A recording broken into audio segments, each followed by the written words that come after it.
களியை வந்து இந்த மாதிரி பிச்சு பாருங்கள் எவ்வளோ நல்லா இருக்குன்ட்டு. நல்லா இதில் பிரட்டி சாப்பிடுங்க, சூப்பராக இருக்கும். களி கிண்டுறதுன்னா பயங்கரமான வேலைன்னு எல்லாம் நினச்சிட்டு இருக்கீங்க.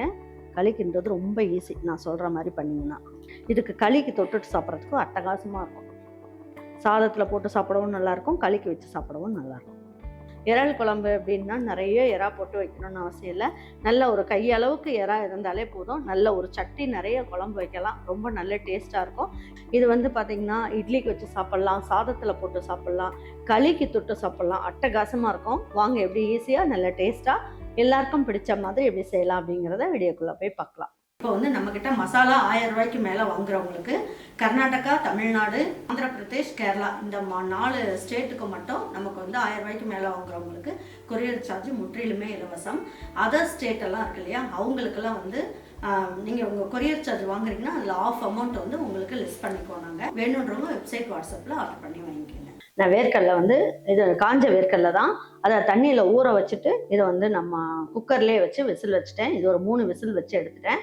இதில் பாதி வந்து நான் என்ன பண்ண போகிறேன், நமக்கு வந்து பிள்ளைங்களுக்கெல்லாம் சாப்பிட்றதுக்கு கொடுத்துக்கலாம் சுண்டல் மாதிரி.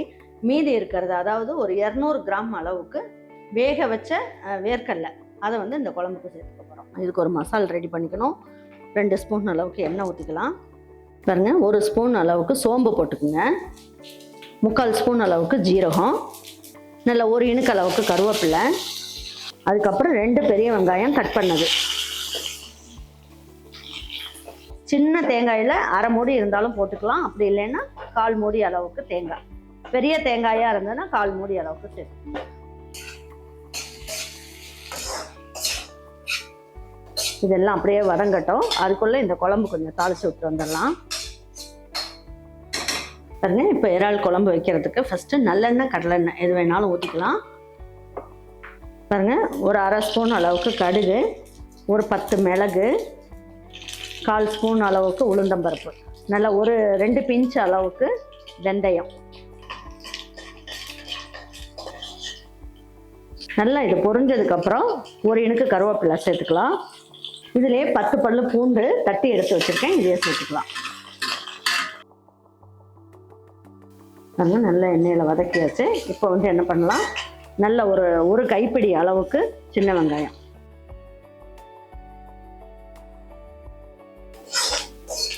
பாருங்க இந்த அளவுக்கு வதக்கினா போதும். இப்போ ஸ்டவ் ஆஃப் பண்ணிடலாம். இது நல்லா ஆறட்டும். பாருங்க, இப்போ இது எல்லாமே நல்லா செவந்து வந்துருச்சு. இப்போ இதில் 3 தக்காளி, சின்ன சின்ன தக்காளியாக 3 தக்காளி எடுத்துருக்கேன், பெருசாக இருந்தால் 2 எடுத்துக்கோங்க. தக்காளியும் நல்லா குழஞ்சி நல்லா வதங்கட்டும். பாருங்க, இப்போ வந்து லேசாக தட்டை மூடி வைக்கலாம், அப்போ தக்காளி சீக்கிரமாக வெந்து நல்லா வரும். அதுக்காக சின்ன நெல்லிக்காய் அளவுக்கு புளியை ஊற வைங்க, ஊற வச்சு நல்லா கரைச்சி வச்சுக்கோங்க. இந்த குழம்புக்கு ரொம்ப நல்லாயிருக்கும் டேஸ்ட்டு. பாருங்க, இந்த தேங்காயெல்லாம் பல்ஸில் போட்டுட்டு கொஞ்சம் துருவின மாதிரி ஆயிரும். அதுக்கப்புறம் இந்த வெங்காயத்தெல்லாம் போட்டு நல்லா நைஸாக தண்ணி கொஞ்சமாக ஊற்றி நைஸாக அரைச்சிட்டு வந்துடலாம்.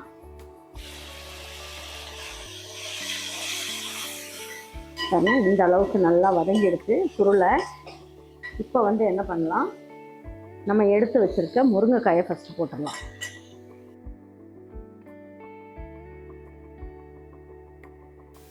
நான் ஏற்கனவே கத்திரிக்காய் வந்து கழுவிட்டேன், இருந்தாலும் நம்ம ஒரு வாட்டி கழுவிட்டு போட்டோம்னா அந்த கருப்பு கலரில் காரல் மாதிரி வரும் பாருங்க, அது வராது. அதுக்காக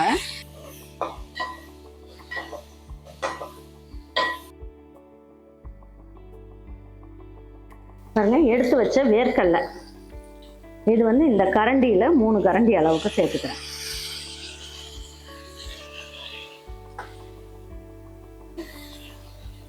சேர்த்துக்கிறேன். இந்த தண்ணியுமே இந்த குழம்பு வைக்கும் போது ஊற்றிக்கலாம். இந்த தண்ணியில் அவ்வளோ சத்து இருக்கு.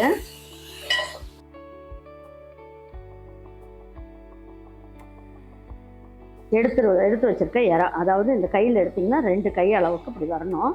2 கை அளவுக்கு எடுத்து போட்டுக்கணும். இது ஒரு 300 கிராம் அளவுக்கு வரும்.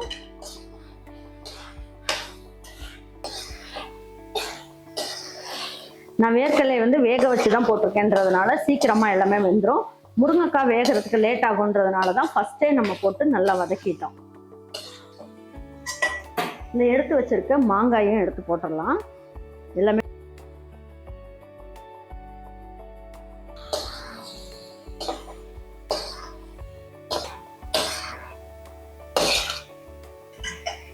இப்போ நம்ம வந்து என்ன பண்ணலாம், நம்ம வீட்டு குழம்பு மிளகாய் தூள் இந்த கரண்டியில 3 கரண்டி அளவுக்கு சேர்க்கிறேன்.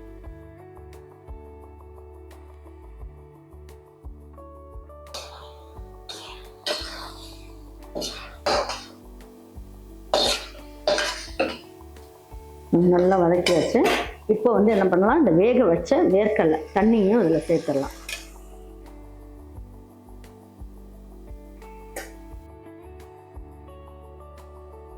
இப்போ இது வந்து நான் வேர்க்கடலைக்கு பதில் நீங்கள் மொச்சக்கொட்டை வேணுனாலும் போட்டுக்கலாம், ரொம்ப நல்லாயிருக்கும். அவரைப்பருப்பு இந்த மாதிரிலாம் எது இருந்தாலும் நீங்கள் சேர்த்துக்கலாம்.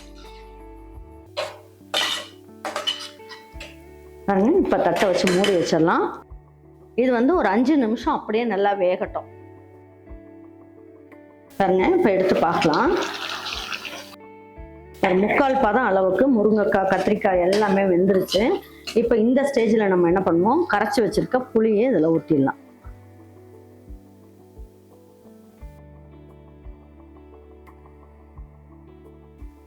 நல்லா மூடி வச்சிடலாம்.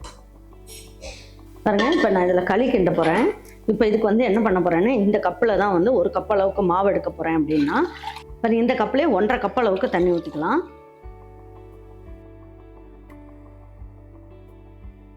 இப்போ இதில் 1 கப்பு மாவுக்கு நமக்கு வந்து தேவைப்படுறது என்ன அப்படின்னு பார்த்தீங்கன்னா 3 கப் அளவுக்கு தண்ணி. இப்போ நான் 1.5 கப் அளவுக்கு தண்ணியை இதில் ஊற்றிட்டேன். 1.5 கப் அளவுக்கு தண்ணியை என்ன பண்ணலாங்கிறத சொல்கிறேன். பாருங்க, இதுலேயே என்ன பண்ணலாம், கொஞ்சமாக உப்பையும் சேர்த்துடலாம் களிக்கு தேவையான அளவுக்கு. பாருங்க, ஒரு குட்டி கப்பில் சாதம், இப்போ வேக வச்ச சாதம் தான் இது. பாருங்க, நல்லா சூடாக நல்லா இருக்கு. இந்த சாதத்தை இதில் கொட்டிடுங்க. இந்த சாதத்தோடு சேர்த்து நம்ம வந்து களி கிண்டும் போது ரொம்ப நல்ல டேஸ்ட் கொடுக்கும். அது நல்லா கலந்து விட்டுருங்க. உப்பும் போட்டுட்டோம். இப்போ இது நல்லா வந்து கொதிக்கட்டும், ஒலை கொதிக்கிற மாதிரி கொதிக்கட்டும். இந்த தண்ணியிலேயே இது கொதிச்சு வரட்டும். பாருங்க, இப்போ குழம்பும் வந்து நல்லா எல்லாம் நல்லா வெந்து நல்லா வந்திருக்கு. எசன்ஸ் ஃபுல்லாக இறங்கியிருக்கும். இப்போது நம்ம மசாலும் அரைச்சிட்டு வந்துட்டோம். இந்த மசாலையும் இதில் ஊற்றிடலாம்.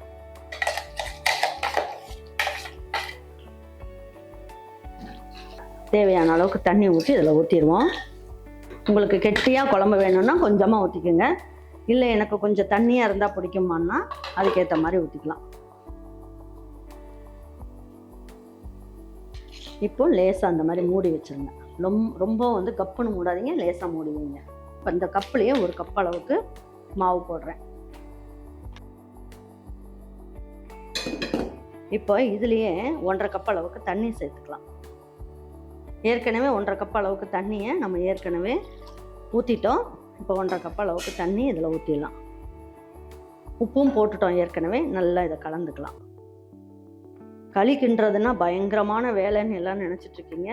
களி கிண்டுறது ரொம்ப ஈஸி. நான் சொல்கிற மாதிரி பண்ணிங்கன்னா இதே கம்பங்களியும் இப்படி கிண்டலாம், கேழ்வரகு களியும் கிண்டலாம், சோளக்களியும் இப்படி கிண்டலாம். பாருங்க, இந்த அளவுக்கு கெட்டியாக இருக்கட்டும். ரொம்ப கெட்டியாக இருந்தாலும் உங்களுக்கு வந்து வேகிறதுக்கு இதாயிரும். இப்போ பாருங்கள், இப்போ இந்த சாதம் வெந்துக்கிட்டு இருக்கு இல்லையா, இது 1.5 கப் அளவுக்கு தண்ணி ஊற்றி இதில் வச்சோம். இப்போ இதை எடுத்து இதில் ஊற்றிடலாம்.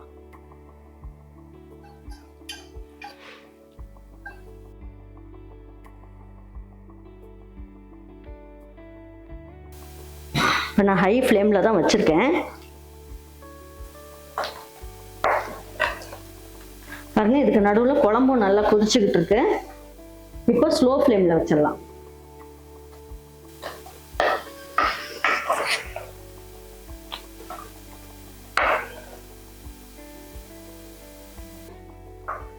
இந்த மாதிரி செஞ்சிங்கன்னா வயிற்றுக்கெல்லாம் ஒத்துக்கலை, களி சாப்பிட்டா அடுத்த நாள் வந்து டைரியா போகுதுன்னெலாம் சொல்லுவாங்க இல்லையா, அந்த மாதிரிலாம் இல்லாமல் நல்லாயிருக்கும். பாருங்க, இது இன்னும் நல்ல வாசனை கொடுக்கறதுக்கு நம்ம என்ன பண்ணணும் அப்படின்னு பார்த்தீங்கன்னா கொஞ்சமாக நெய்.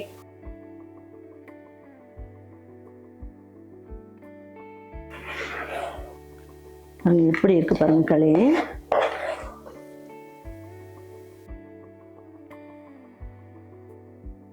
பாருங்க, இப்படி தொட்டு பார்த்தீங்கன்னா களி வந்து ஒட்டவே ஒட்டாது. இப்போ ஸ்லோவாக வச்சுக்கோங்க. வச்சுங்க பாருங்க, இப்படி உருட்டினீங்கன்னா அழகாக உருண்டு வரும். எப்படி இருக்கு பாருங்க, நல்லா சாஃப்டாக சூப்பராக இருக்கு. சூப்பராக ரெடி ஆயிடுச்சு. எப்பயுமே களி கிண்டும் போது ஒரு பாத்திரத்தில் தண்ணி வச்சுக்கணும். வச்சுக்கிட்டு பச்சை தண்ணி வச்சுக்கணும் கையெல்லாம் நனைக்கிறதுக்கு. பாருங்க, சூப்பராக ஜம்முன்னு ரெடி ஆயிடுச்சு. வாங்க எடுத்து வச்சு பரிமாறிக்கலாம். ஸ்டவ் ஆஃப் பண்ணிடலாம். பாருங்க, நல்ல எண்ணெயெல்லாம் பிரிஞ்சு குழம்பு பாருங்கள் சூப்பராக ரெடி ஆகிடுச்சு. இந்த மாதிரி இருந்தாலே எண்ணெயெல்லாம் பிரிஞ்சு வந்துருச்சு அப்படின்னாலே நம்ம வச்ச குழம்பு நல்லா ஜம்முன்னு ரெடி ஆகிடுச்சுன்னு அர்த்தம். வாங்க இப்போ எடுத்து வச்சு பரிமாறிக்கலாம். நல்ல முருங்கைக்காய் இறால்லாம் போட்டு நல்ல அருமையான ஒரு குழம்பு வச்சாச்சு. இதுக்கு களிக்கு தொட்டுட்டு சாப்பிட்றதுக்கும் அட்டகாசமாக இருக்கும். சாதத்தில் போட்டு சாப்பிடவும் நல்லாயிருக்கும், களிக்கு வச்சு சாப்பிடவும் நல்லாயிருக்கும்.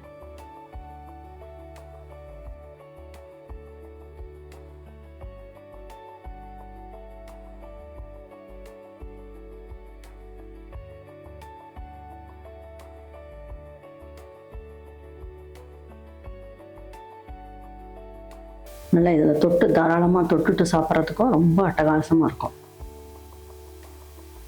பாருங்க, இதில் அப்படியே தண்ணியை ஊற்றி வச்சிட்டிங்க அப்படின்னா நல்லா ஊறி இருக்கும்.